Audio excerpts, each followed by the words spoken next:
সেনা ছাউনিতে গুপ্তচর।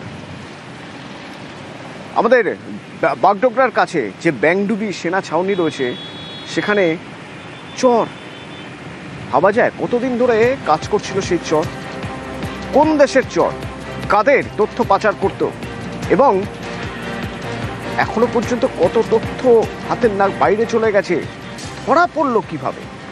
বিশ্বজিৎ রয়েছে সরাসরি আমার সঙ্গে। বিশ্বজিৎ, এই যে নন্দ মণ্ডল, এই নন্দ মণ্ডল কতদিন ধরে এখানে কাজ করছিল, কি কাজ করতো, কিভাবে তার রিক্রুট হয়েছিল, কিভাবে সে তথ্য পাচার করতো, কাদের পাঠাতো তথ্য, একটু জানতে চাই।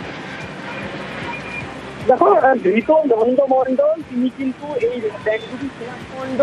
কিন্তু এই ব্যাংডুবি সেনা ছাউনি কাজের বরাত পেয়েছিল, অর্থাৎ সেনা ছাউনি এলাকায় রাস্তার কাজ হচ্ছে এবং তার জন্য তিনি সুপারভাইজার পদে নিয়োগ ছিলেন।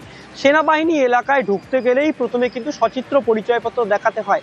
সে মতো তিনি কিন্তু আধার কার্ড যখনই দেখাতে যান সেই সময় তার মোবাইল ঘেঁটে সেনাবাহিনীর কর্তারা তার কাছ থেকে বাংলাদেশি পরিচয়পত্র পান।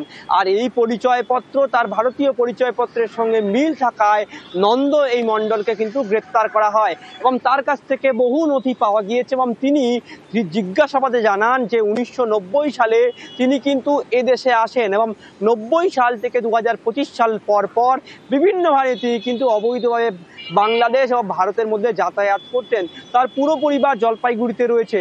কিন্তু প্রশ্ন একটাই, যে যদি তিনি বাংলাদেশ ছেড়ে ভারতে এসেন, ভারতের সচিত্র পরিচয়পত্র রয়েছে, তবে কেন তার মোবাইলে বাংলাদেশি পরিচয়পত্র রয়েছে, যা কিন্তু ভাবাচ্ছে সেনা গোয়েন্দাদের। ইতিমধ্যে তাকে কিন্তু শিলিগুড়ি মহকুমাতে তোলা হয়েছে এবং 5 দিনের রিমান্ডে নিয়ে তাকে জিজ্ঞাসাবাদ করা হবে। জুলাই মাসে আমরা দেখেছিলাম সেই সময় দুজন সন্দেহভাজন চর বিক্রি করার অভিযোগে বাংলাদেশিকে গ্রেপ্তার করেছিল এই ব্যাংডুবি সেনাবাহিনীর কর্তারা। আর পরবর্তীকালে ফের নভেম্বর মাসে আরও এক এই বাংলাদেশি গ্রেপ্তার হওয়ায় সন্দেহের পারদ কিন্তু চড়ছে। তুমি জানো যে উত্তর পূর্ব ভারতের যে চিকেন নেক তার গুরুত্বপূর্ণ যদি সেনা বন্দর বলা হয় সেক্ষেত্রে বাগডোগরার এই ব্যাংডুবি সেনা ছাউনি। আর যেখান থেকে এই চর বিক্রি করার অভিযোগে এই নন্দমণ্ডলকে গ্রেপ্তার করা হয়েছে এবং নন্দমণ্ডলের ভেতরে আরও কি বিষয় রয়েছে সে বিষয়ে জিজ্ঞাসাবাদের জন্য তাকে রিমান্ডে আনা হবে। তবে তিনি যেটা জানাচ্ছেন যে তার ভোটার লিস্টের নাম রয়েছে, তার সচিত্র পরিচয়পত্র রয়েছে, তার পরিবারের সদস্যরাও রয়েছেন, কিন্তু বাংলাদেশের পরিচয়পত্র সঙ্গে রয়েছে, যেটাই তদন্তকারীদের ভাবিয়েছে। ধন্যবাদ বিশ্বজিৎ।